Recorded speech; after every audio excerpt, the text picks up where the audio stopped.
Shalom, brothers and sisters. All honor, glory, and praise goes to the Most High Yahuah in the name of Yahushua HaMashiach. I'm Brother Jedaniah.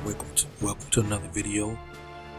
And we're going to talk about Jim Crow and the effects that it had on the so-called black people, the so-called Negroes, the slaves who were brought here to the Americas and abroad. Let's not forget that Jim Crow was not just an American thing. It went abroad into other areas, but we're just going to focus on Jim Crow here.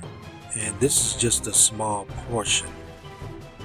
Brothers and sisters, if you don't know a lot about Jim Crow, I suggest that you research it yourself, look up other videos in addition to watching this one to get a fullness of the effects. Now here are just some pictures of the Jim Crow, what they call the Jim Crow era, but the Jim Crow era still affects us today. And these are images that were shown to depict us as ignorant, dumb, happy coons. I mean, look at these degrading pictures.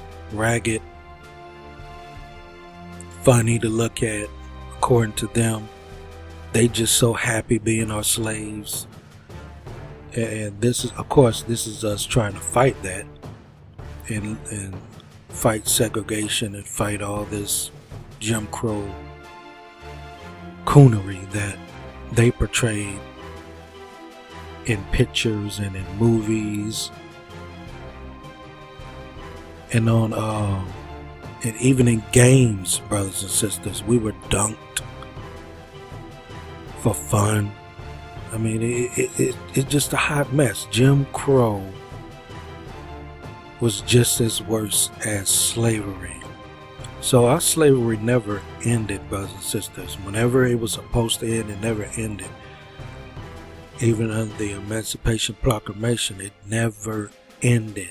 It evolved into something else, something different. And of course, slavery continued in the jailhouses, where they used to they had laws in place or something like that, where they said that we have to work. If we wasn't working, they would arrest us and take us to jail, and from there we were made to serve in slavery. So it never ended. It evolved into different things like Jim Crow laws and black codes and all these think tanks that they came up with. It evolved into the slave catchers, involved into the alphabet soup, the alphabet letters that we know today. And for strike purposes, I'm not going to name, you know, the alphabet slave catcher names. But as you can see, look at all this segregation. We're talking hundreds of years, even before Jim Crow came out. There was a certain Jim Crow alive back in those days, brothers and sisters. And let's get into the very letters of Jim Crow, and then we're gonna check out a couple of video clips. Let's see. The Willie Lynch letter, The Making of a Slave. This speech was delivered by Willie Lynch on the bank of the James River in the colony of Virginia in 1712. Lynch was a British slave owner in the West Indies. He was invited to the colony of Virginia in 1712 to teach his methods to slave owners there. The term lynching is derived from his last name. December 25th, 1712. Gentlemen, I greet you here on the bank of the James River in the year of our Lord 1712. First, I shall thank you, the gentlemen of the colony of Virginia, for bringing me here. I am here to help you solve some of your problems with slaves. Your invitation reached me on my modest plantation in the West Indies, where I have experimented with some of the newest and still the oldest methods for controlling of slaves. I remember I told you it still exists. It started long ago. Ancient Romans would envy us. I guess you say ancient Romans would envy us if my program is implemented, as our boat sailed south of James River, named for our illustrious king, whose version of the Bible we cherish. I saw enough to know that your problem is not unique. While Rome used cords of wood or as crosses for standing human bodies along its highways in great numbers, you are. So this is the true use of the cross, brothers and sisters, which are our Savior was really hung on a tree. Along its highways in great numbers, you are here using the tree and the rope on occasions. I caught the whiff of a dead slave hanging from a tree a couple of miles back. You are not only losing valuable stock by hangings, you are having uprisings. Slaves are running away. Your crops are sometimes left in the fields too long for maximum profit. You suffer occasional fires. Your animals are killed. Gentlemen, you know what your problems are. I do not need to elaborate. I am not here to enumerate your problems. I am here to introduce you to a method of solving them. In my bag here, I have a foolproof method for controlling your black slaves. I guarantee every one of you that if installed correctly, it will control the slaves for at least 300 years. My method is simple. Any member of your family or your overseer can use it. I have outlined a number of differences among the slaves and make the differences bigger. I use fear, distrust, and envy for control. These methods have worked on my modest plantation in the West Indies, and it will work throughout the South. Take this simple little list of differences and think about them. On top of my list is age, but it's there only because it starts with an A. The second is color, or shade. There is intelligence, size, sex, size of plantations, and status on plantations, attitude of owners, whether the slaves live in the valley, on the hill, east, west, north, south, have fine hair, coarse hair, or is tall or short. Now we know that all of these things, brothers and sisters, exist and are within the black community today. How light we are, how dark we are. You're not black enough. You're not white enough. Whether you live on the east side or west side, we got wars going between the east side and the west side. North side versus the south side. We got city wars. I mean, we had a city war out here. Port Arthur versus Beaumont. I mean, how silly is that? Some people come out from Port Arthur to Beaumont to enjoy themselves, and they end up getting jumped or something. These are some of the effects, long-lasting effects that it has had on us. We have gang wars, fighting each other over colors. Yes, this Jim Crow law has had a long-lasting effect on us. It has caused our women to be against each other, against our men, and some of this is even in Deuteronomy chapter 28, And we're going to get into that just as I finish reading this portion here. And before I play this next clip, I wanted to explain that Christianity itself is another reason why we have such self-hate within our own walls, brothers and sisters, because Christianity is a made-up religion. It was created by Emperor Constantine back in the 300s, brothers and sisters. So they have played some real funny tricks with our mind with this religion, and they used it in their white supremacy rise to power beginning in the 14 to 1500s, brothers and sisters. And this supremacy and this religion is purely satanic because it turns you away from the Most High. It doesn't bring you to it. It turns you away from it, and it gives you a do what thou wilt type mentality where you can do whatever you want and still be forgiven, brothers and sisters. And it's because of this image that was displayed to us on a wooden cross that we have in our homes and on our bodies, and this image of this white man here as our Savior. And this is not what the Messiah looks like. And you can see the sun symbolism behind him and everything, including the Catholic Church as well, who spawned these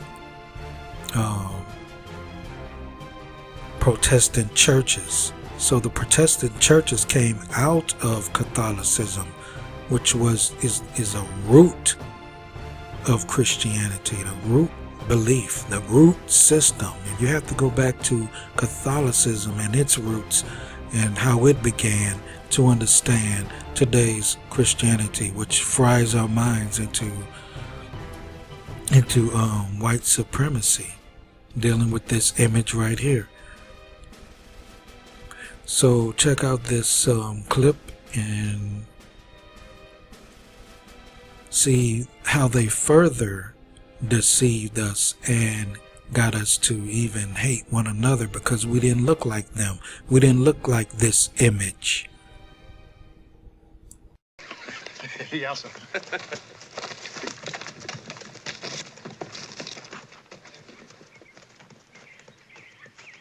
Wouldn't take too long shoeing that horse if I was you.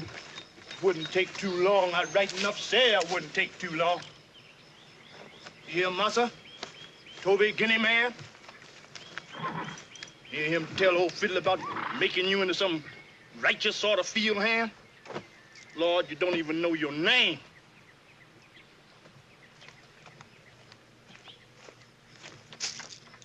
First lesson. You Toby, and I's Fiddler. And I'll rip your black hide if you don't do what I say. You don't know where you're going. You don't know about hoeing no tobacco. You don't know about no Mr. Ames with no whip. You don't know how to talk even. Get on up in there. No. And you on a wagon. This is a wagon. You say wagon. You say wagon.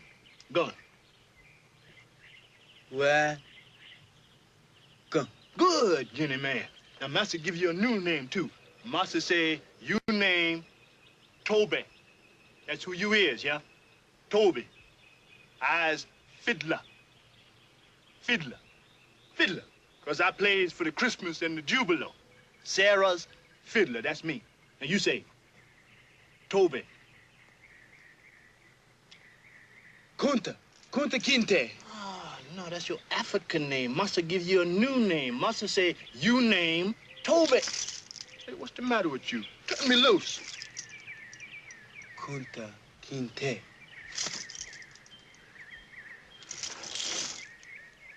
You Africans are all alike. You're crazy.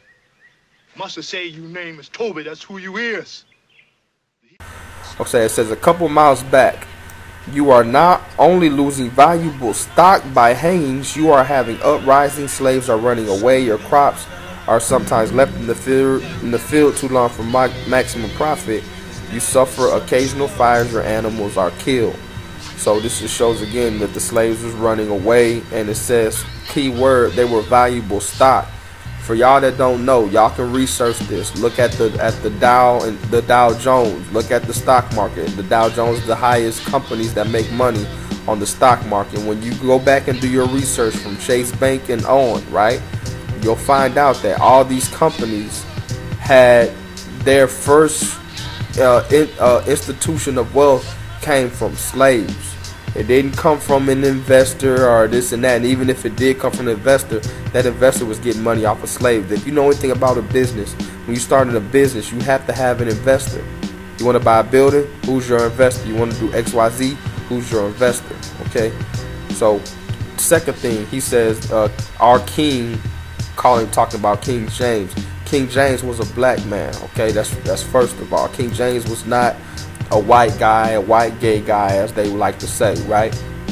Okay, he was a black man, just like King Stewart. You can look this up. We ruled in a time period like they like to call the Dark Ages. They call this time the Dark Ages because dark people was ruling. We ruled England and Europe for 1,000 years. This is called the Dark Ages, ladies and gentlemen. So King James started to see in that time toward the end of his reign in the early 1600s that the Catholic Church was basically translating the Bible. They had their hands on our scrolls. They were translating it into Latin and Latin only. Okay, it wasn't like today where you have all these places you can go pick up a Bible. Back then it was very limited. So what they were doing, they were translating the Bible into Latin. When they were doing that, because the Catholic Church to this day speaks Latin. They pray, believe it or not, to the god Lucifer, which is Satan. It's a false deity, the fallen one. They pray to him in Latin. Okay, when they do that, they do that because this has been their custom. They know not a lot of people understand Latin. See, I've studied Latin. Okay, not probably deep as others, but I have studied it. I thought it was the original language. Found out the original language actually is Hebrew. Okay. But the thing about it is, with that Latin, people didn't understand it. So when they was reading verses and they had their limited understanding, and they didn't understand what the Bible was saying, they would come to the Catholic Church, and the Catholic Church, being the printers of the Bible, the holders of the Bible, they would tell the people what it said with their own philosophy on it through the Jesuits and all these satanic priests that they had. So people would get their understanding from them. What King James was doing, he didn't write the Bible, he translated it. He authorized the translation of being a king. So when he authorized the translation, which he wasn't the first one, but he was the major one. Because you'll find the Tyndale Bible happened before him, which he was burned at the stake. King James came and translated it. And people had it in English so that they can do their own interpretations and reading, which is not their own interpretation, but the correct interpretation and seeing what the scripture said. So this is why you see them doing things like the erasing of history. Okay, they like to erase history and then put on their own history. Okay, they do this over and over again. Okay, just like they did with Yeshaya. You read Revelation chapter 1. It describes a man that's so black he looked like he was burned in the furnace with wool hair. It doesn't match this guy that they show us, which is Caesar Borgia, which is Alexander the Sixth, Pope Alexander the Sixth's fourth son, who was a homosexual. Okay, this white guy is Caesar Borgia. Okay, so now you see right here this Jewish rabbi, because the Jewish people, the so-called Jews of today, their forefathers, not them, but their forefathers financed the slave trade. This is why you might see in old paintings or old pictures, people might say, you see a sign that says no Jews, and then they use that to say, oh well, Jews were discriminated against too. No, the reason they were angry at the Jews because the Jews were charging them, for my forefathers, charging them extra. How they were basically controlling the slave trade, how they control the markets today. They want you to pay more. You have to pay more. Where you gonna go? You got to go to them, right? Again, you see here the King Herod family. Okay.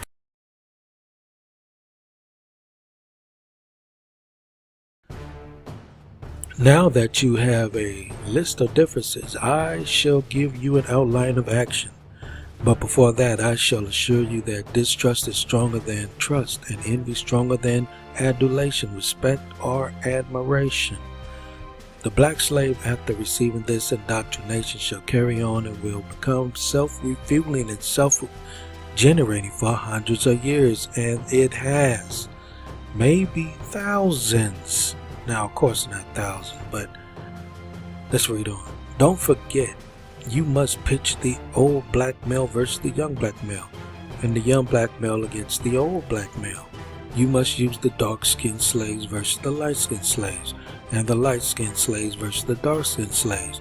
You must use the female versus the male, and the male versus the female. You must also have your white servants and overseers distrust all blacks. It is necessary that your slaves trust and depend on us. They must love, respect, and trust only us. Gentlemen, these kids are your keys to control. Use them. Have your wives and children use them. Never miss an opportunity. If used intensely for 1 year, the slaves themselves will remain perpetually distrustful of each other. Thank you, gentlemen. Now, as you can see, all of this exists right now. We have our black men versus the white men. We have our black females wanting to be head of households and be head over the family and fight the husband, the head of the household, for his position. And generally she takes that because we've been programmed to fight one another.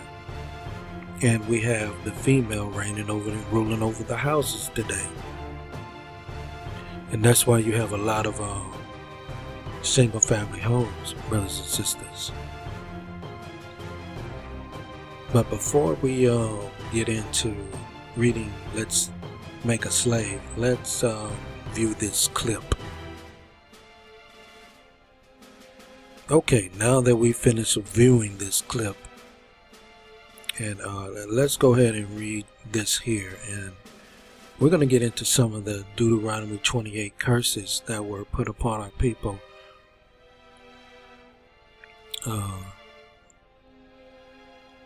later on in the video.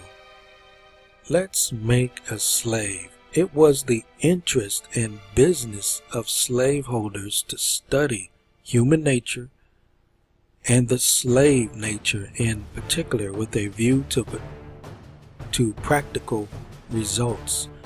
I and many of them attained astonishing proficiency in this direction. They had to deal not with earth, wood, and stone, but with men, and by every regard they had for their own safety and prosperity, they needed to know the material on which they were to work. Conscious of the injustice and wrong, they were every hour perpetuating and knowing what they themselves would do. Were they the victims of such wrongs? They were constantly looking for the first signs of the dreaded retribution. They watched, therefore, with skilled and practiced eyes, and learned to read with great accuracy the state of mind and heart of the slave through his... Oh, I messed up on that one. They were constantly looked... No, I did read that right. Sorry about that. They watched, therefore, with skilled and practical eyes, and learned to read with great accuracy the state of mind and heart of the slave through his sable face, unusual sobriety, apparent abstractions, sullenness, and indifference. Indeed, any mood out of the common was afforded ground for suspicion and inquiry. So we were to stay in a lowly state of mind, humble and subservient, lest they get suspicious. And that's why they had us walking around smiling all the time with these smiles on our faces, looking jolly all the time, saying, "How you doing, man?" and all this, "Howdy, ma'am," and cooning, you know. And this is another reason why blackface is not something anybody should be doing today, because it makes fun of us, and it's a part of the Jim Crow era. But let's get back. Let us make a slave. What do we need? First of all, we need a black Negro man, a pregnant Negro woman, and her baby Negro boy. Second, we will use the same basic principle that we use in breaking a horse, combined with some more sustaining factors. What we do with horses is that we break them from one form of life to another. That is, we reduce them from their natural state in nature, whereas natural provides them with the natural capacity to take care of their offspring. We break that natural stream of independence from them, and thereby create a dependency status so that we may be able to get from them useful production for our business and pleasure. And this is all a part of why we act the way we do in today's society, brothers and sisters. Why we are out there on the streets killing each other. Why we are treating our women like bees and hoes, you know, and why we look down on one another every chance we get. Why we're like crabs in a barrel, pulling each other down. And let's take a look at this clip here. So you see here, Ice Cube is holding that same mind state from that slavery Bible that a lot of people hold, that slavery was cool, being a slave.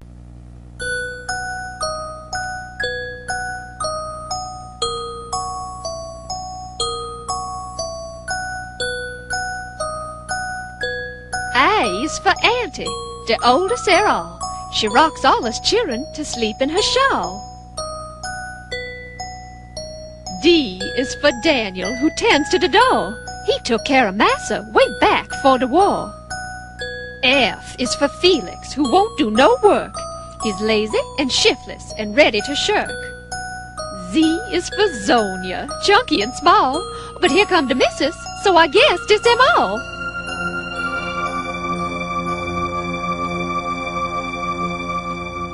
Listen, Mammy, there ain't no way to wash clothes. What you all need is rhythm. What do you all mean, rhythm? I'll show you what I mean.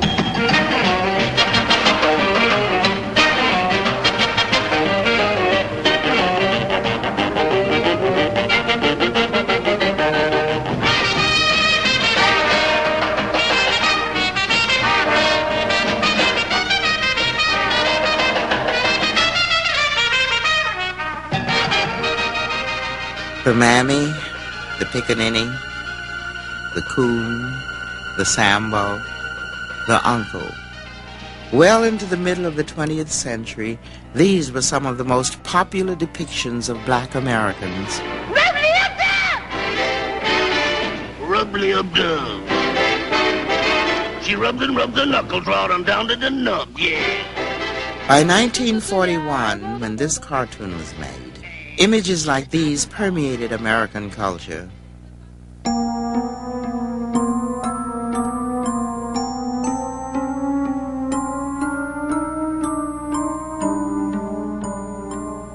These were the images that decorated our homes, that served and amused and made us laugh.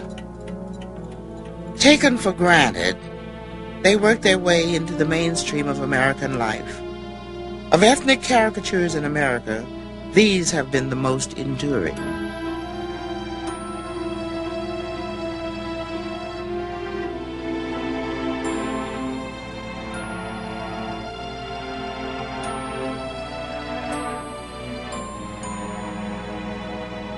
Today, there's little doubt that these images shape the most gut-level feelings about race.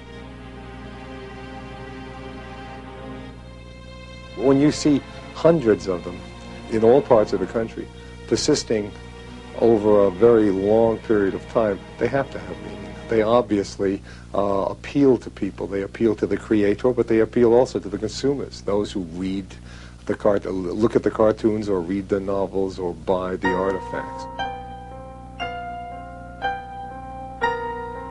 It's not just that it's in the figurines and in the, the coffee pots and so on. It is that we are seen that way, perceived that way, even in terms of public policy. And that our lives are lived under that shadow. And sometimes we then even become to believe it ourselves. Blacks don't really look like that. So why is it so appealing to people to think they look like that and to pretend they look like that and to like to look at icons that look like that? You look at them often enough, and black people begin to look like that, even though they don't. So that they've had a great impact in our society. They therefore tell us both about the inner desires of the people who create and consume them, and also they tell us about some of the forces that shape reality for large portions of our population. Well now, children, tonight old Uncle Tom going to tell you the real true story about Uncle Tom's Cabin. Now, this is the... Contained in these cultural images is the history of our national conscience, a conscience striving to reconcile the paradox of racism in a nation founded on human equality, a conscience coping with this profound contradiction through caricature. What were the consequences of these caricatures?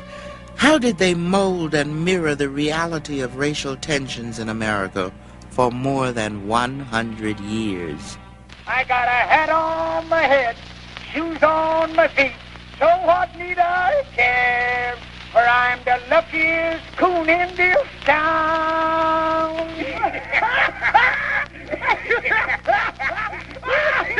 In the early 1900s, images and songs portrayed a simple, docile, laughing black man, the Sambo.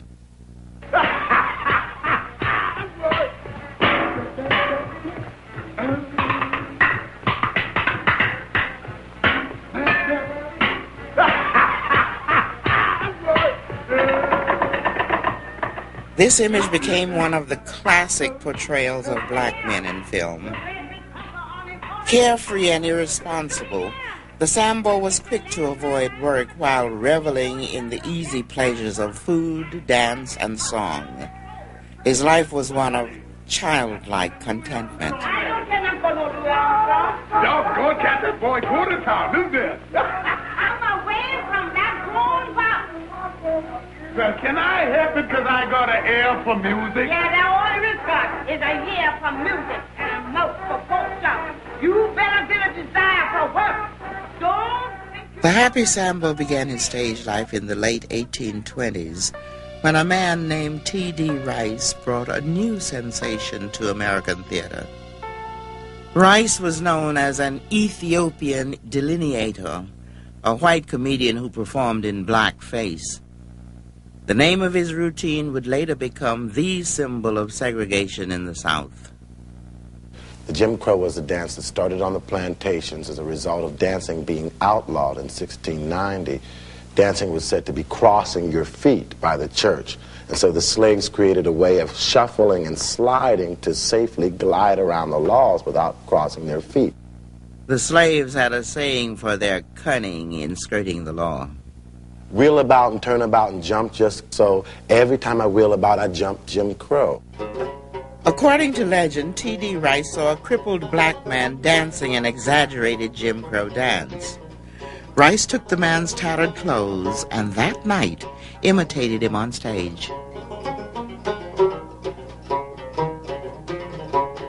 It was an instant success, and America loved it, and a bevy of imitators came about.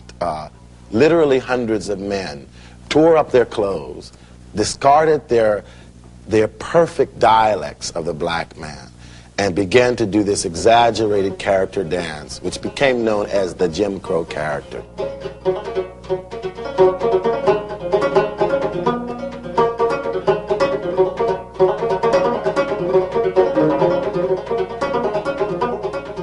And so here we have Jim Crow, T.D. Rice, taking a dance which was altered by a law from a man who was crippled and exaggerating it again. And he had no intention of presenting truth.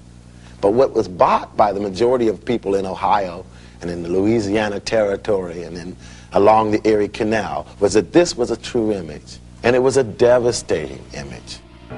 People in small towns who had never seen blacks, and suddenly saw Rice, bought that as a black image.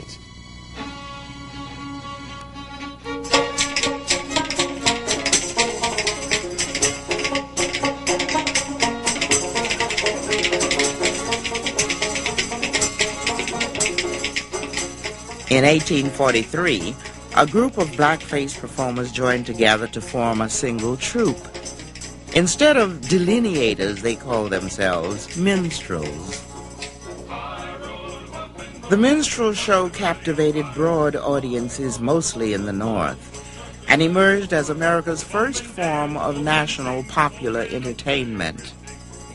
Like movies today, successful minstrels played to the tastes and values of their audiences. Jim Crow, reflecting popular demand, evolved into the singing, dancing Sambo. This light-hearted figure became one of the most potent forces in the politics of slavery. The minstrelry era really took off at the same time that the abolitionist movement took off. As there were people working to end slavery, people working to eradicate slavery, there were also people increasing the exaggerated portrayals that we find in the minstrel materials. Minstrel caricatures mirrored the prevailing belief that slavery was good for the slave, since it drew upon his natural inferiority and willingness to serve. Slaves were content. The proof was offered in the image of the happy Sambo. The old plantation was presented as a kind of paradise. Well, white Americans were being constantly bombarded with the image of happy slaves, is what it amounted to. So slavery must be a good institution if the slaves were happy and the masters were kindly. And so that whole cultural image of a benign or beneficent institution was projected constantly in the period immediately before the Civil War. So blessed with moderate work, with ample fare, with all the good the starving pauper needs, the happier slave on each plantation leads. I am quite sure they never could become a happier people than I find them here. No tribe of people have ever passed from barbarism to civilization whose progress has been more secure from harm, more genial to their character, or better adapted to their intellectual feebleness than the Negroes. Oh, hand the banjo down to play. We'll make it ring both night and day. If we care not what the white folks say, they can't get us to run away.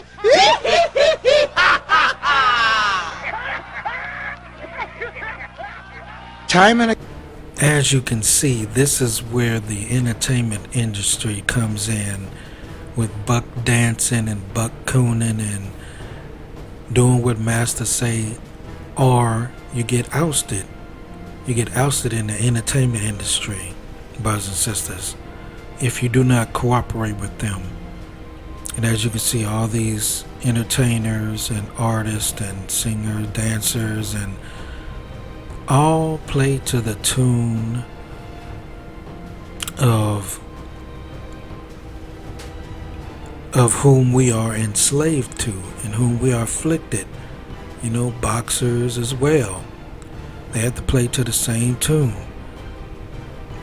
And it's not just us, it's all of them who get into the entertainment industry has to play to the beast tune, no matter who they are, brothers and sisters.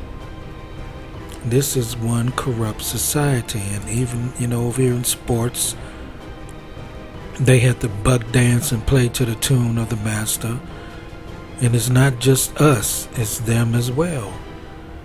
They also are being mind controlled and enslaved and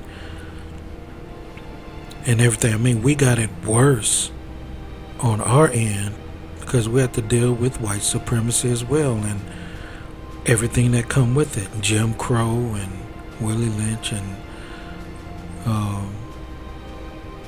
secret operations and all manner of things, brothers and sisters.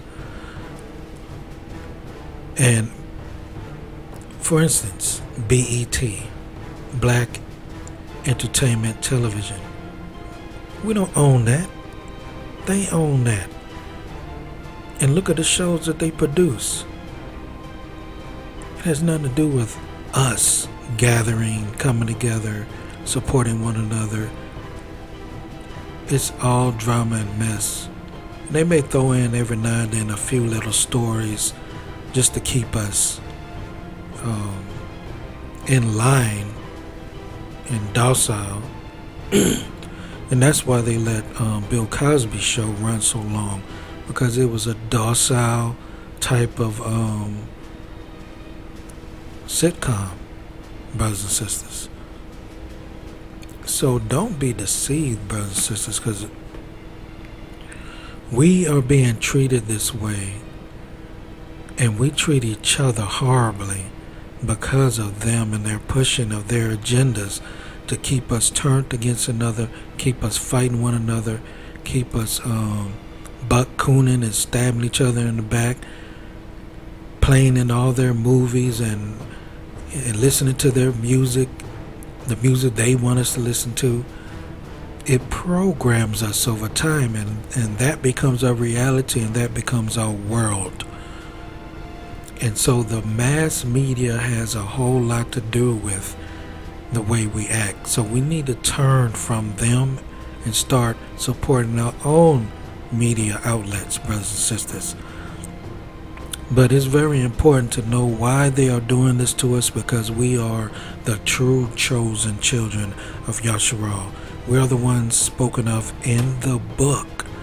That's right, in your Bible. We are not the Canaanites like they told us we are. You have to put away what they told us and do the homework and research on your own. But I'm going to play a clip from Brother Yerushalayim's video, Conspiracy and the Hidden Identity of the Hebrew Israelites. And I want y'all to check this clip out so you can get an understanding why we went into slavery, why we were turned into why was we turned over into a cruel nation's hand to treat us this way, and then eventually program us to hate one another, and then program us to turn on one another, and why we've been doing it ever since. Because it's part of the curses in Deuteronomy chapter 28 that we would do all these things, that we will become the tail and they will become the head. It's part of the curses. We're the only group of people on the earth that fit all those curses in Deuteronomy chapter 28. So go check out this clip, brothers and sisters, and it's going to explain more of why we hate each other, why we turn on so turn on one another so much, and why the Willie Lynch letter and the making of a slave was so effective on us, because it was the hand of the Most High who turned us over to these heathens so that they could destroy us. All right, let's check out this clip.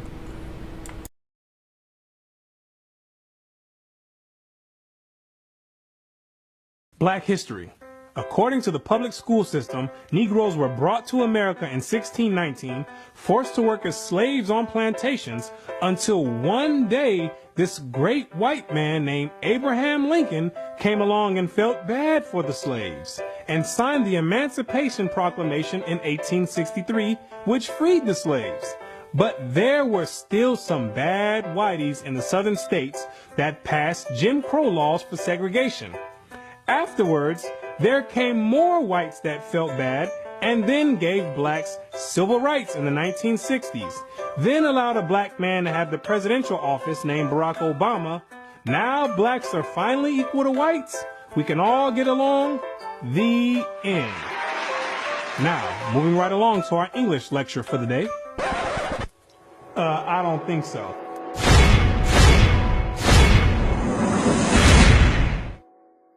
Black history. What do you know about black history? Let me ask you a question. Prior to the transatlantic slave trade in the 1600s, what was your nationality? What did you call yourself? Some may say African. Well, Africa is a continent, and in that continent, there's over 47 different countries in there. Which one do you come from? What language did you speak prior to the 1600s?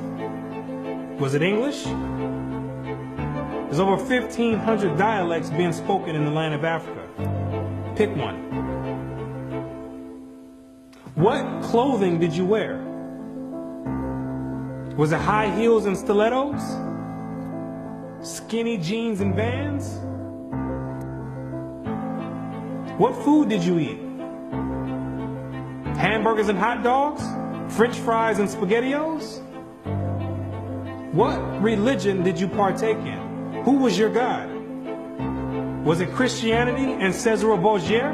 Most of you have no idea about the answer to these questions. You have no recollection of any history prior to the transatlantic slave trade. Now, is that a coincidence or by random chance? I don't think so. Have you ever asked yourself, why is it that in the public school system that every time the subject of black history is taught, it always begins in the 1600s and with slavery? Why is that?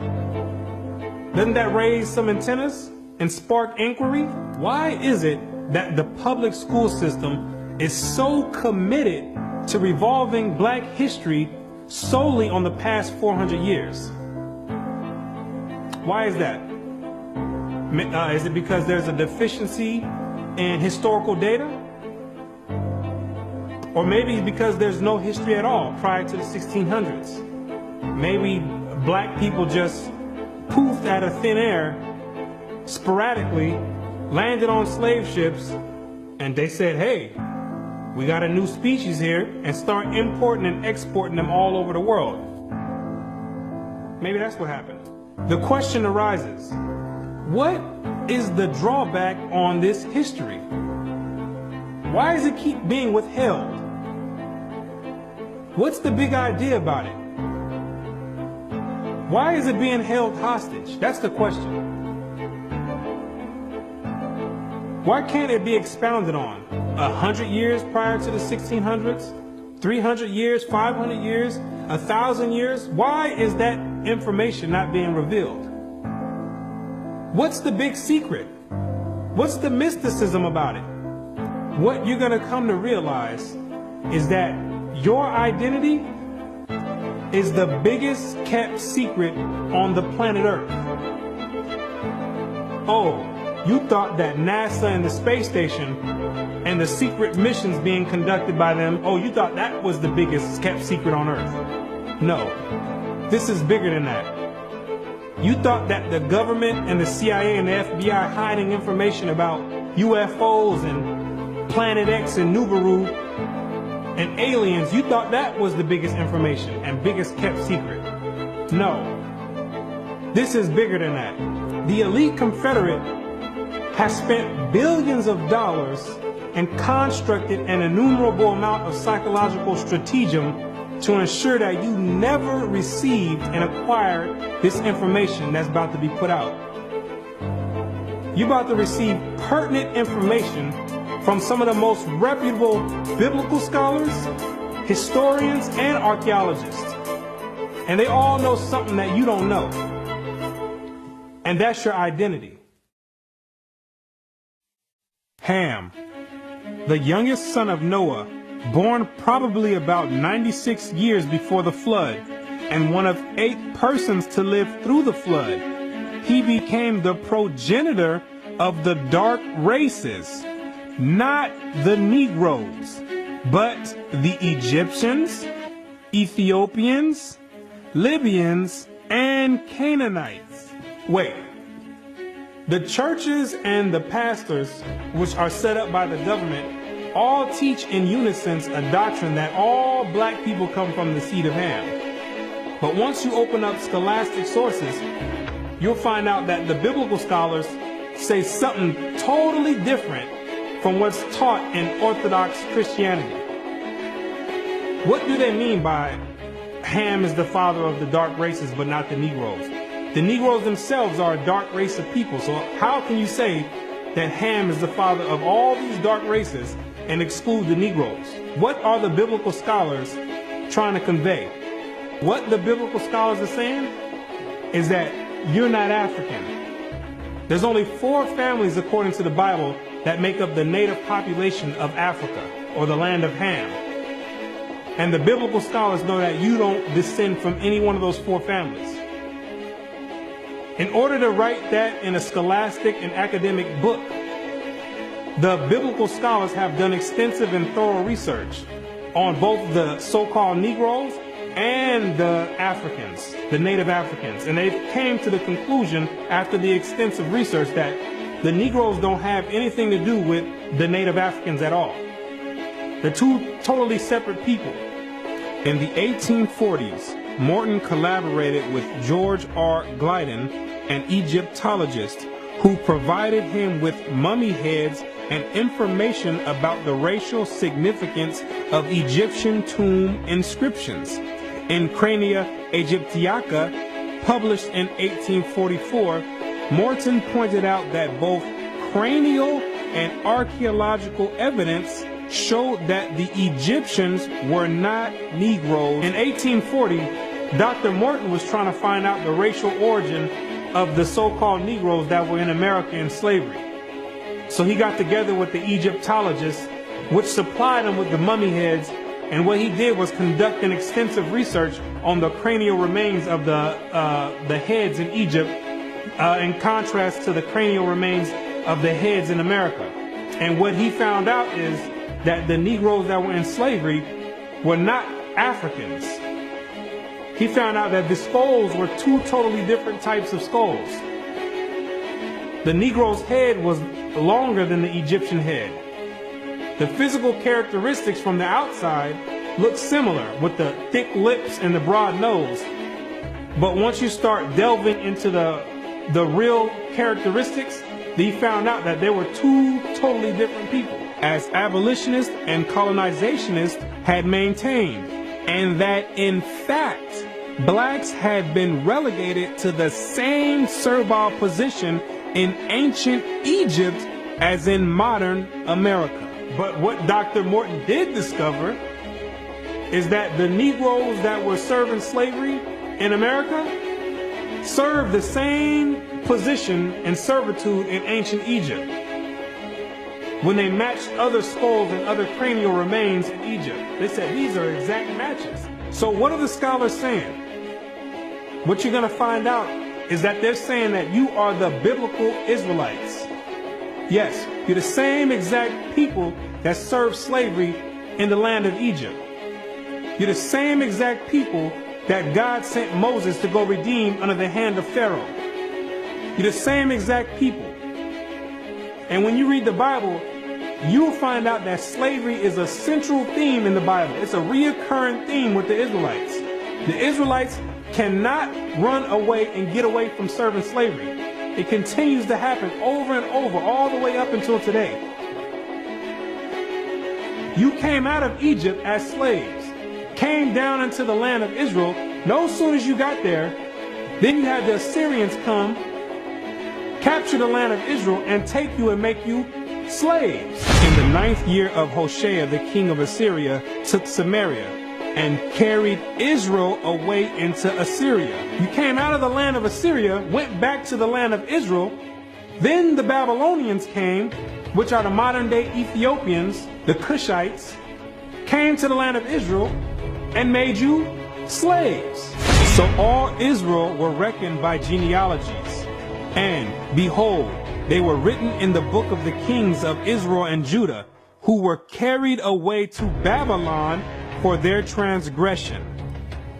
You came out of the Babylonian captivity, went back to the land of Israel. Then the Persians came on down there, took the Israelites and made you slaves. For we were bondmen. Yet our God hath not forsaken us in our bondage, but hath extended mercy unto us in the sight of the kings of Persia. You came back from the Persian Medo captivity, went back to the land of Israel, rebuilt the temple up. Then the Greeks came on down there, took you and made you slaves, to entreat them that they would take the yoke from them. For they saw that the kingdom of the Grecians did oppress Israel with servitude. After you came from the Greek captivity, you went back into the land of Israel, rebuilt the temple because the Greeks were sacrificing swine and pig on the altars. No sooner as you came back to the land of Israel, then the Romans came and had you during the time of Christ as slaves. There was so much slavery going on with the Israelites that Jeremiah himself had to ask. He had to say, is Israel just put on earth just to be slaves? Is that your whole purpose? Just to be servitude to other nations? Is Israel a servant? Is he a homeborn slave? Why is he spoiled? So you might be asking yourself, if the so-called Negro is part of the 12 tribes of Israel, how in the world did you get to the west coast of Africa? And when ye shall see Jerusalem compassed with armies, then know that the desolation thereof is nigh. This is Christ right here speaking to the Israelites. He says, when you see Jerusalem compassed or surrounded by the Roman armies, then know that the desolation or the destruction of the land of Israel is getting ready to happen. The Romans getting ready to come in here and tear some stuff up. Then let them which are in Judea flee to the mountains, and let them which are in the midst of it depart out. And Christ says, when you see the Romans coming in, you better get ready to flee into the mountains. And what you're going to realize is that the mountains that he was talking about was the land of Africa. It was the same exact place that Mary and Joseph took Jesus when they were fleeing from Herod when he was trying to come find Jesus to kill him. They went right into Africa. And the Israelites went into Africa as well, fleeing from the Romans. In the year 65 BC, the Roman armies under General Pompey captured Jerusalem.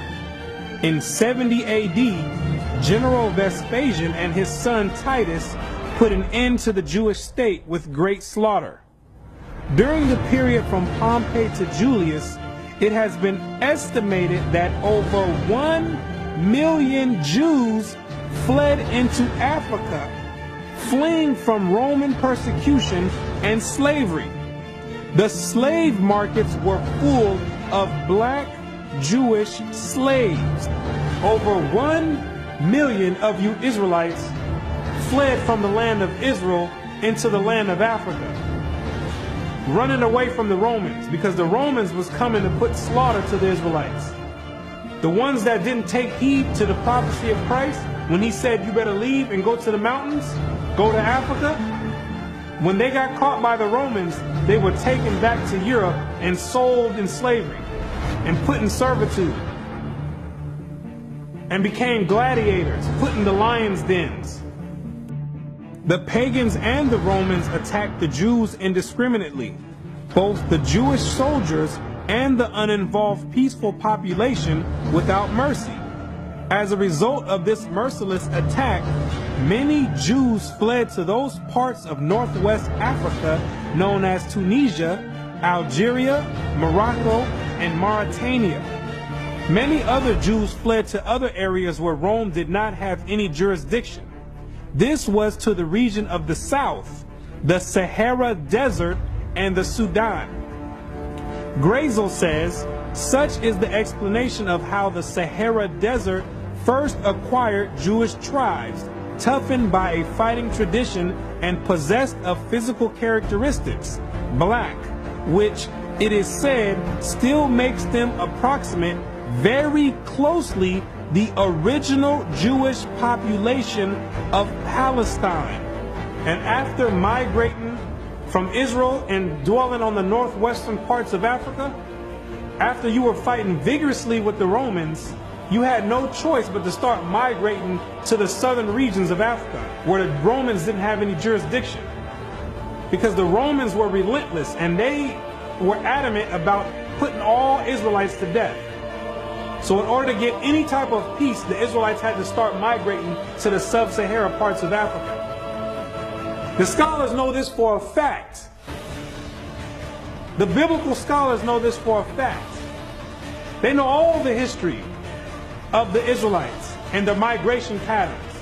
Whatever may be thought of the more or less mythological traditions connected with the earliest Jews in North Africa, it is now practically an established fact that a Jewish nation, Jewish at least in faith, and perhaps too in origin, long held sway south of the Sahara. In later centuries, Jews are believed to have settled in Western Africa during the height of the Songhai, Mali, Ghana, and Kanem-Bornu empires. According to accounts from explorers of the region, several powerful Jewish families of the Songhai Empire were of Jewish origin. Some accounts place West African Jewish communities in the Andu forest of Dahomey, south of Timbuktu. In the 1930s, these groups still maintained a Torah scroll written in Aramaic that had been burned into parchment with a hot iron instead of ink so it could not be changed. In the 1930s, the historians went over there and still found Israelites over there that didn't get captured in the slave trade, still practicing the Hebraic faith, still knowing who they were. With a Torah, which is the first 5 books of Moses, written in Aramaic. That's the ancient language. And it's a shame that they have to burn it in hot iron so the European colonialists don't come over there tampering with it and taking the evidence and trying to hide the history. It's a shame that they have to do that. It is a total shame that they have to do that. The black Jews had an advantage over the African tribes. They carried their culture, history, laws, and written records with them. The Jews made use of every opportunity. They were an industrious and skillful people. In the Jewish Ghanaian states were found kings, princes, governors, generals, secretaries, treasurers, revenue agents, judges, architects, engineers, doctors, historians, language interpreters, mathematicians, jewelers, sculptors, masons, carpenters, painters of art, goldsmiths, leather workers, potters, armorers, saddlers, blacksmiths, agriculturalists, etc. Who told you that you was a bunch of Negroes running around on the west coast of Africa, butt naked, swinging from vines? Who told you that lie?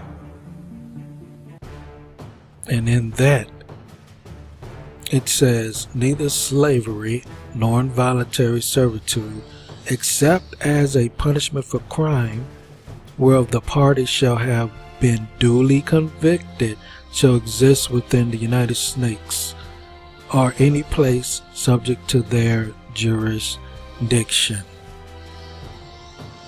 And as you can see, this is the reason why they are locking us up for crimes we didn't commit. This is the reason why they are now currently getting caught planting drugs on us, falsifying evidence, picking up any black person and placing any unsolved crimes on them. There is a whole host of black men and women in prison falsely.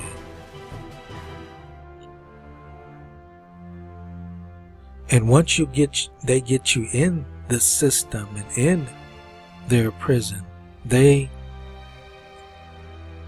slave you out to these corporations and have you making all manner of products in the prison system.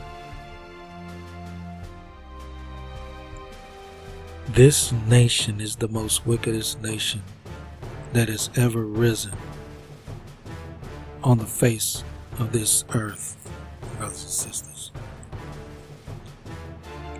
And the Most High said he would send a cruel nation against us. And he did that.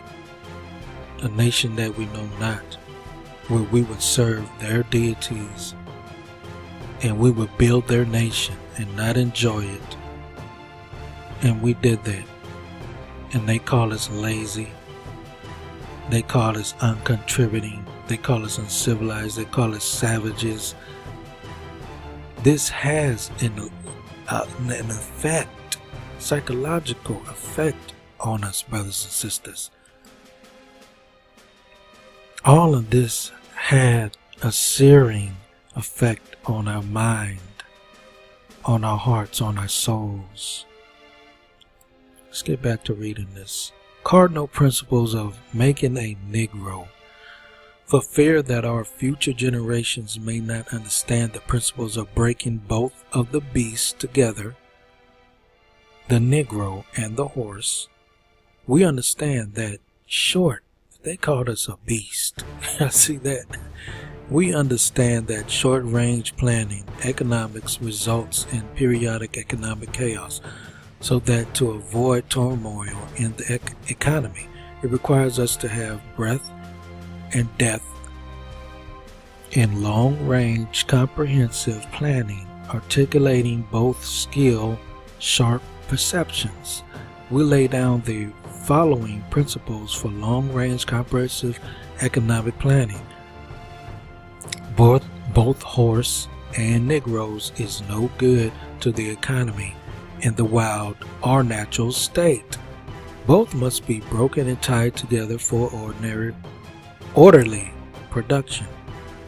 For orderly future, special and particular attention must be paid to the female and the youngest offspring. Both must be crossbred. Now you see, this is the reason why they needed to separate the male. They needed to take the man out of the household, and they achieved that goal, brothers and sisters, to further break us down as a family, so they can focus on the female and the youngest offspring. Both must be crossbred to produce a variety and division of labor. Both must be taught to respond to a particular new language. Psychological and physical instruction of containment must be created for both. And this is where those think tanks came in back in the day. They had their little think tanks. They sit around, they pay people to think of how to destroy us, how to keep us under control, how to keep us from learning, how to keep us docile, especially within the walls of Christianity. We hold the 6 cardinal principles as truth to be self-evident based upon the following: the discourse concerning the economics of breaking and tying the horse and the Negro together, all exclusive of the 6 principles laid down about. Note, neither principle alone will suffice for good economics. All principles must be employed for orderly good of the nation, according both of a wild horse and a wild or nature Negro is dangerous even if captured, for they will have the tendency to seek their customary freedom, and in doing so might kill you in your sleep. You cannot rest. They sleep while you are awake, and are awake while you are asleep. They are dangerous near the family house, and it requires too much labor to watch them away from the house. Above all, you cannot get them to work in this natural state. Hence, both the horse and the Negro must be broken. This is where you get the term buck breaking from. That is, breaking them from one form of mental life to another. And they used to rape the men in some cases to break them. Mostly through whipping and punishment and torture to break them, but they used to also rape them.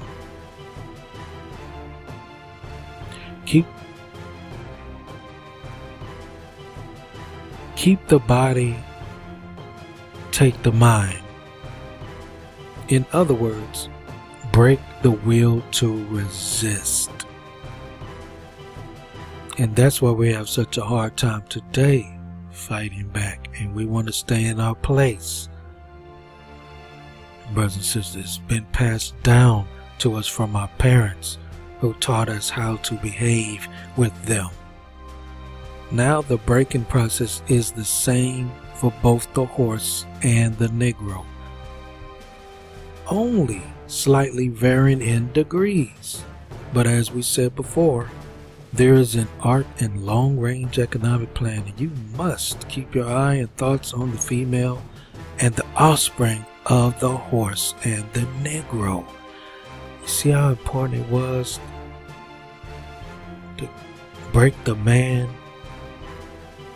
get him out of the household, and leave the woman and child.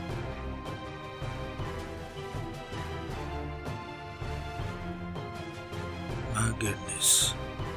A brief discourse in offspring development would shed light on the key to sound economic principles. Pay little attention to the generation of original breaking, but concentrate on future generations. Therefore, if you break the female mother, she will break the offspring in its earlier years of development, and when the offspring is old enough to work, she will deliver it up to you, for her normal female productive tendencies will have been lost in the original breaking process. And this is why your parent, your mother, teaches you how to be a docile Negro when dealing with these white folks. Even today, we know how to put on our white folk face. We know how to put on a mask, conduct business in front of them, or dealing with them. Hey, just be honest about this. We do have a business white folk face that we put on for them to get the job, or to appease them in their company. So this is why we have such a great hatred for us, was we got such love for them. But of course right now that's all being broken down. We are coming out of that.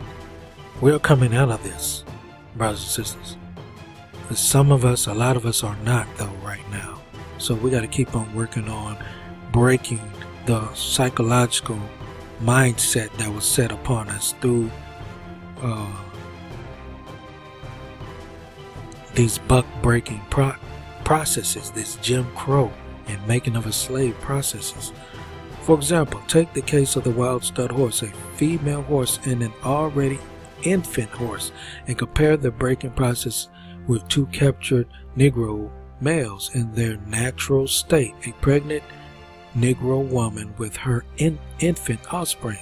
Take the stud horse, break him for limited containment. Completely break the female horse until she becomes very gentle, whereas you or anybody can ride her in her comfort. Breed the mare. Now this is talking about you or anyone can rape and molest her, or use her as well in any type of way in comfort. Breed the mare and the stud until you have the desired offspring. Then you can turn the stud to freedom until you need him again. Train the female horse whereby she will eat out of your hand, and she will in turn train the infant horse to eat out of your hand also. When it comes to breaking the uncivilized Negro, use the same process, but vary the degree and step up the pressure so as to do a complete reversal of the mind. Take the meanest and most restless Negro, strip him of his clothes in front of the remaining male Negroes, the female and the Negro infant. Tar and feather him. Tie each leg to a different horse faced in opposite directions. Set him on fire and beat both horses to pull him apart in front of the remaining Negroes. The next step is to take a bullwhip and beat the remaining Negro male to the point of death in front of the female and the infant. Don't kill him, but put the fear of Yah in him for, well, their deity, because they never worship the real, true Most High. For he can be useful for future breeding. And I'm going to leave a link to this article so you can go read the rest yourself.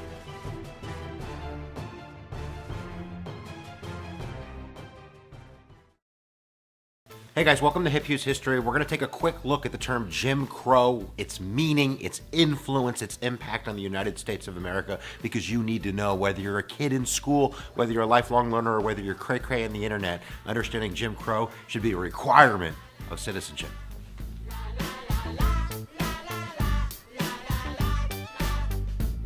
So let's talk a little bit about the origin of the word Jim Crow before we go into kind of the concept of de jure and de facto segregation.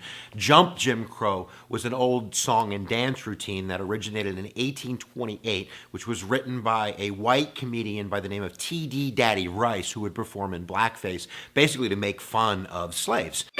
Wheel about and turn about and do just so. Every time I wheel about, I jump Jim Crow. The term Jim itself is short for Jimmy, like I'm going to Jimmy a lock, and that was a crowbar. So a crowbar in the 1800s was sometimes called a Jim or a Jimmy. And then, of course, crow itself was used as a term for blacks as early as the 1700s. In terms of jump Jim Crow, farmers used to feed their crows corn-soaked whiskey. Then the crows would get drunk and kind of dance around, not being able to fly as the farmers, kind of beat the crows to death. So there's multiple meanings behind the term Jim Crow. They all refer in a negative connotation to slaves and to freedmen, to blacks. And now we're going to turn that term Jim Crow into a system of racial oppression.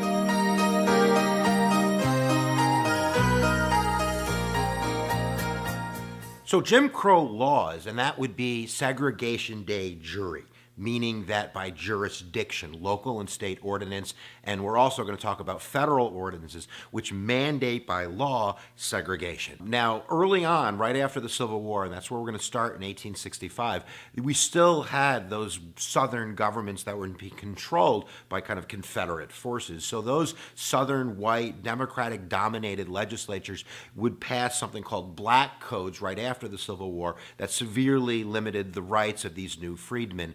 And most of these black codes were based on vagrancy laws, where if you were black, you had to prove that you had a job, and that job was recognized by whites. And if you couldn't do that, you would be forced into labor. You could be put in prison and then kind of, leased out to people in order to do jobs. So many historians have called black codes slavery by another name. But that's going to change during Reconstruction, because starting in 1867, the Republican-dominated Congress is going to basically mandate, through the enforcement of the 13th and 14th and 15th Amendment, the military occupation of the South. This is the period of history from basically 1867 to 1877, about a decade, called Reconstruction. And during Reconstruction, the black codes were eliminated, and for the most part, African Americans were allowed to vote. And you did have African Americans that were elected to high office. You had governors, there was an African American senator, there were African American state legislators. So it was kind of working, but of course,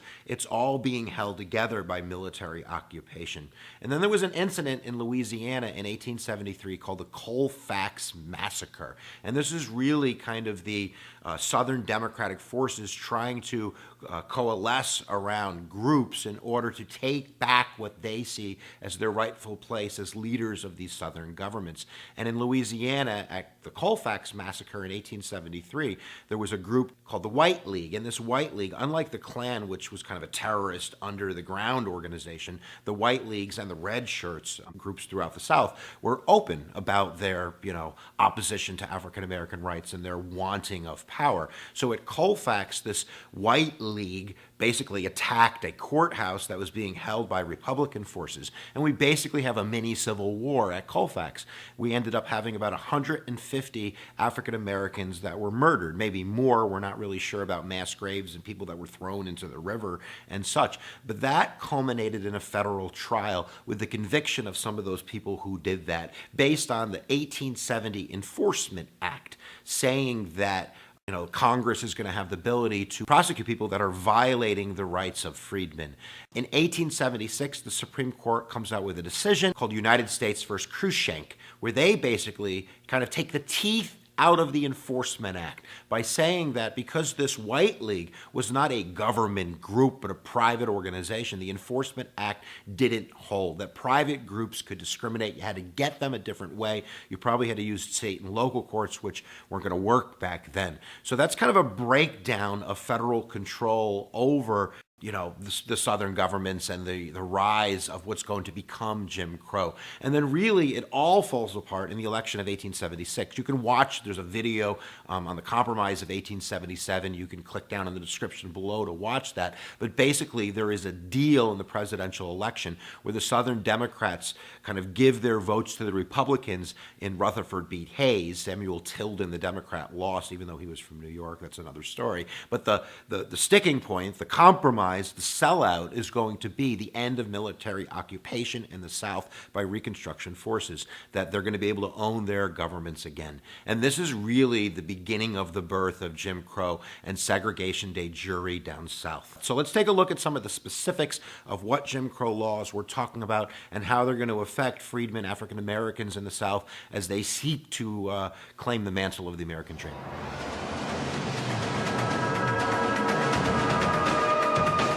Now, Congress wasn't done in the 1870s. They passed something called the Civil Rights Act of 1875, which was basically kind of a reclaim to the 14th Amendment in terms of public accommodations, that there would be no segregation in places of public accommodations like restaurants and hotels and trains and all of that kind of jazz. But that's going to be torn apart in 1896 with Plessy versus Ferguson. Now, Plessy versus Ferguson isn't based on schools, even though Brown versus Board of Ed is going to overturn it. It's really based on the concept of segregation by legislation. And in Louisiana, it was always illegal for blacks and whites to ride on the same car. But the Separate Car Act of Louisiana kind of added coloreds to the mix. They had a classification for mixed races. And if you were 1/8 of African ancestry, you were considered colored and you couldn't ride on the train. So this was an organized effort by the black and colored community to fight this new law. And Homer Plessy, who was 1/8 black, he was very of light complexion, kind of walked onto the train one day and he had to announce to the steward of the train his racial heritage because nobody could tell just by looking at him. Then he proceeded to sit down and get arrested, kind of in the spirit of Rosa Parks, which launched the court case Plessy versus Ferguson, where the court is going to end up saying separate is equal, that segregational laws are constitutional because they're still giving African Americans a seat at the table. It's just a separate table and it's an equal table. And of course, we all know that not to be true. So Jim Crow itself, in terms of segregation de jure, is going to be the laws that are passed, which are going to segregate African Americans from whites. So following Plessy versus Ferguson, the South kind of has legislative and judicial authority to segregate, and they're going to do that rapidly by passing laws, Jim Crow laws, which are going to segregate not only the public schools, but libraries and hospitals and transportation and all of that jazz. The other big, huge segregation de jure piece is going to be voting restrictions. And you only have to look at Louisiana to see the effect that Jim Crow is going to have on voting rights. We talked about this before. Louisiana had African American representation. They were being elected to high office, all the way up through the 1870s. 70s. By 1900, there's only a couple hundred African Americans that are registered to vote. Only 0.5 of the African American population had registered to vote that could vote. And in fact, in North Carolina, it was zero. No African Americans registered to vote. How did they do this? They did this by passing a series of poll taxes, meaning that you had to pay to vote. And that got a huge majority of the African American population from being able to vote because they simply couldn't afford it. And then they had literacy and comprehension tests where you had to put, pen to paper and prove that you were smart enough to vote. Now, you might ask, well, there were certainly a lot of poor whites that couldn't read and write, so how did they get away with it? They had something called grandfather clauses, where if you could prove your ancestry and your grandfather voted, that you were allowed to vote. And of course, African Americans don't have that luxury because of slavery, so that's how they did it. And now that is a humongous, humongous thing, because that means that if African Americans can't vote, their interests are not going to be served. They're not going to be in any type of powerful situation where their voice is going to be heard. Their interests are going to be served. So they are literally going to get swept under the rug. And of course, we could also talk about the effect in terms of cultural, social, psychological effect on African Americans. I don't even want to talk about all of the lost opportunity, all of the poets we didn't get to read, all of the scientific inventions that didn't get invented, all of the books that weren't written, all of the songs that were never heard. Because of course Jim Crow is putting a kibosh on that, because it's literally putting a plug in the hose of opportunity. I don't know if that analogy works, but I think that you get what I mean. Now, it's not just state and local. That's the majority of it. And we're not even talking about segregation de facto, just segregation by custom. And of course, in the South, this means, calling everybody sir, crossing the road if a white person is coming at you. There were even customs where if you pulled up to a stop sign, you had to let the white guy go, even if he got to the stop sign after you. I kid you not. And this is, of course, not just regulated to the southern hemisphere of the United States. We have segregation de facto in the North. We have banking policies and housing policies and all kinds of different private customs, which are going to put African Americans in a different category in the North as well, but of course it's more widespread in the South. We also have federal Jim Crow, federal segregation, and we're going to put the blame squarely on maybe one of the most racist presidents, a Democrat by the name of Woodrow Wilson. Even though Woodrow Wilson was the head of Princeton in New Jersey, and people tend to think of him as a progressive, he may have been a progressive in some respects, but he was born down in Virginia, before the Civil War. So he's the first Southerner to be elected to the presidency of the United States since the Civil War. And one of his first things that he's going to do, he's going to segregate the federal workplace. He's going to segregate the Army. In fact, if you were applying for a position in the Wilson administration, you had to send a photo just to make sure you were of the right, skin color. So Wilson and the Democrats are just as guilty as the Democrats in the South on a state and local level of kind of making this happen.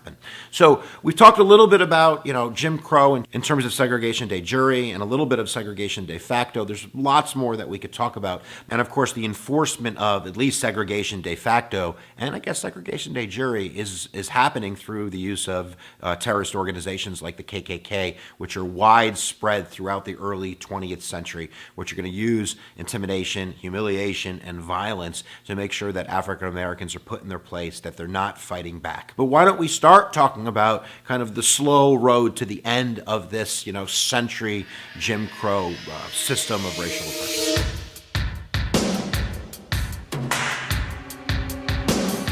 So we're going to get to the good stuff in a moment. We'll talk a little bit about kind of the civil rights movement as most people understand it in terms of Martin Luther King and Montgomery and Selma and all of the laws that are passed. But one of the earlier origins of the fight against Jim Crow and segregation occurs on the federal level. And there was an incident in 1946 called the blinding of Isaac Woodward Jr., where a member of the armed services, an African-American, Isaac Woodward, who had just been honorably discharged, literally a few hours later, had an incident with the sheriff department where he was beaten to a bloody pulp, where he was basically blinded. And that caught the attention of the nation. And there were popular songs written about it. Woody Guthrie, one of my favorite musical peeps, wrote a song called The Blinding of Isaac Woodward. This caught the attention of the Truman administration, who forcefully went after the guys who did this, one of the sheriffs in the sheriff's department, the local police.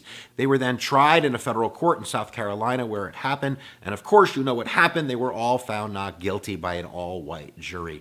This probably changed Harry Truman's approach. Immediately after that, he starts giving speeches to the NAACP. He puts civil rights on the radar, and he issues 2 executive orders, 9880 and 9881. And using his power of the presidency, he wipes away Wilson's action, desegregating the Army and desegregating the federal workplace. That's really the first big movement we have in terms of knocking down Jim Crow, and of course that's at the federal level. The southern states are going to be much slower to respond, so we're going to have, darn it all, a civil rights movement based on the concept of nonviolence. And of course, most people associate this with Martin Luther King, the Baptist preacher from Alabama, who's going to be the spiritual leader of the civil rights movement. And of course, that's going to really begin in Montgomery, Alabama in 1955 and 1956, where Martin Luther King, using what he's learned from kind of the teachings of Jesus and Mahatma Gandhi of nonviolence, to do the bus boycott, which is successful.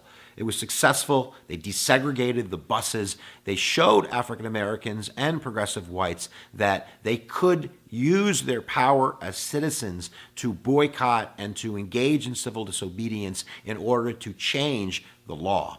So that's eventually going to lead, of course, we all know about the I Have a Dream speech in Washington in 1963. There's lots I'm skipping, guys, by the way, but that's going to result in the 1964 Civil Rights Act, the 1965 Voting Rights Act, court cases like the 1967 Loving versus Virginia court case, which is going to legalize interracial marriage throughout the South. And we're going to slowly start chipping away at Jim Crow through federal action and through Supreme Court decisions, not to mention the biggest one that I skipped, which is the reversal of Plessy versus Ferguson, the 1954 court case, Brown versus Board of Education, where the court is going to rule down that separate is inherently unequal, which is going to begin the process of desegregating schools throughout the South, not private institutions. That's going to happen through federal legislation, kind of a repeat of the Civil Rights Act of 1875 and the Civil Rights Act of 1964, which is going to use the Interstate Commerce Clause to kind of broaden the scope of ending segregation, so it's including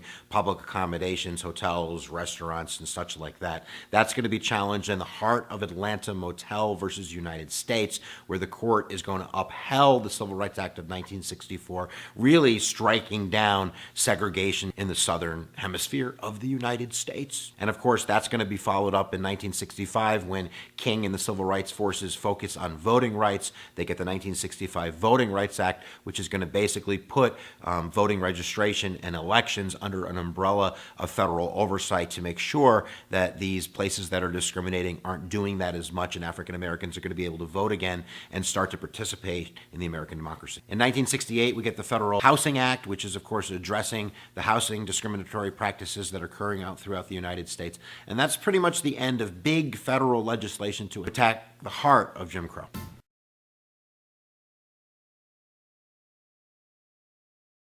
Here, it's exactly, I mean, it's not even hidden what they're doing. They're really putting it in your face. So I want to put here, this is 400 years that my people have been going through this, and I'm gonna go more into this because this right here, anything doesn't stick with you. I want this to stick with you. This picture right here with these laws that were against people of color. Now we see how the law system is unjust today. Just imagine how unjust it was 80 years ago, 100 years ago, 200 years ago.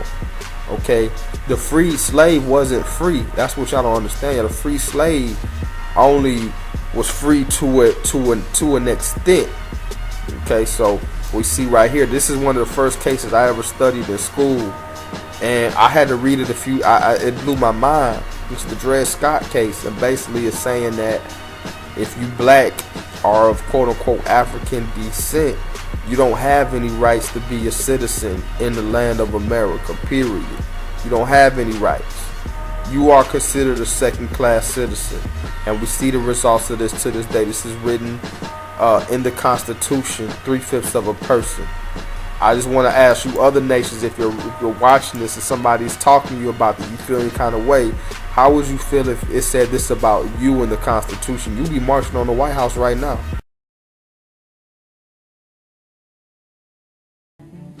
You were and still are a prestigious people, a skillful people.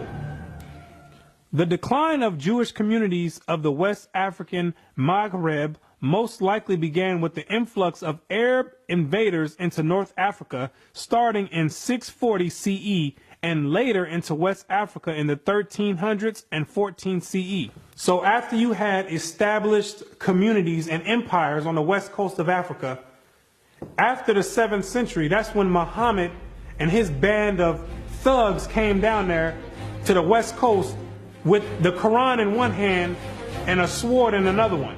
And they were forcibly converting the Israelites into that nonsense Islam. Yeah, I said it, nonsense Islam, because that's not what we were dealing with. That's the Arabs' religion. That's not what we were dealing with.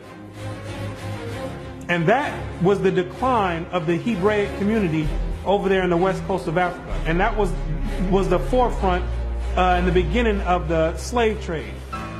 Yea, and what have ye to do with me, O Tyre and Zidon, and all the coast of Palestine? Tyre, Zidon, and the coast of Palestine, those are all ancient Africans that God is referring to. Will ye render me a recompense? And if ye recompense me, swiftly and speedily will I return your recompense upon your own head. Because ye have taken my silver and my gold, and carried into your temples my goodly pleasant things.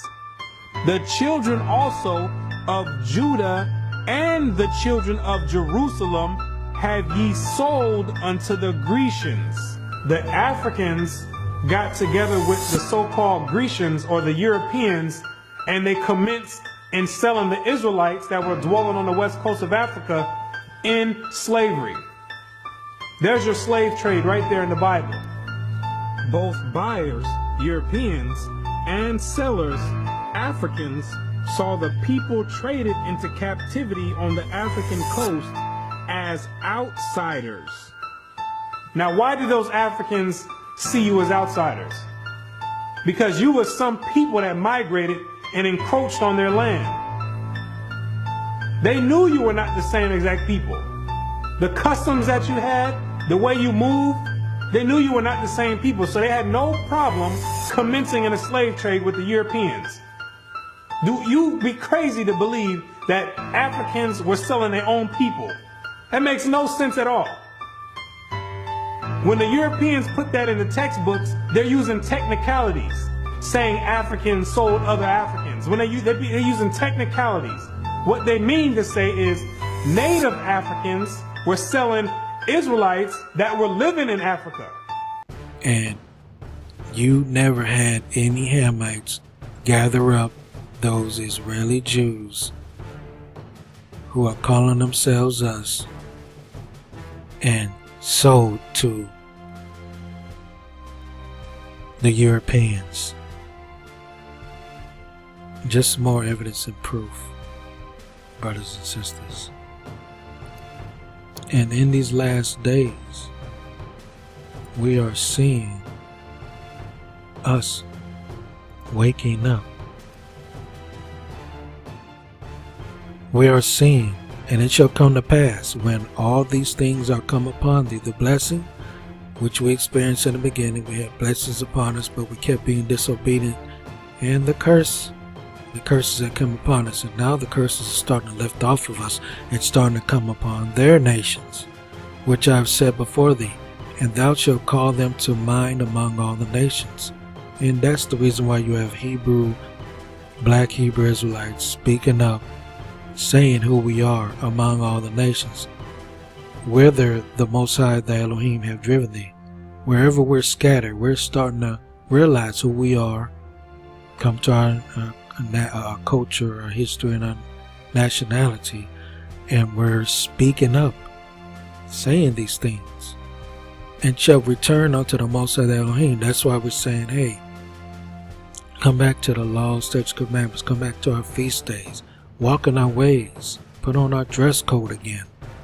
And shall obey his voice according to all that I command thee this day, thou and thy children, with all thine heart and with all thy soul, that then the Most High Yahuah will turn thy captivity and have compassion upon thee. This is what we need to focus on right now. Not rioting, joining all these Pan-African groups and Black Lives Matter. This is how we're going to be saved, if we turn back to him. But first you got to know who you are. You're the people of this book. You're the greatest secret in the world. And they spent trillions of dollars over 400 years to keep this from you and to hide it and to beat it out of you. And will return and gather thee from all the nations. He will return and gather us from all the nations, whether the Most High the Elohim have scattered thee. And this is our hope. This is what we're waiting on, brothers and sisters. So I wanted to give you understanding of why Jim Crow laws happen to us, why we treat each other so badly, why are we so harsh and cruel to one another, why our men turn out the way they are, leaving leaving their children, leaving the woman to raise the child on their own, why the family has been separated by the system itself. It's all explained, brothers and sisters, in these curses that came upon us and would overtake us and bring us to naught. And with that, brothers and sisters, pray you got understanding. Give me a thumbs up, share this video, and definitely hit that notification bell so you can get new videos that I post. Get notified of new videos that I post.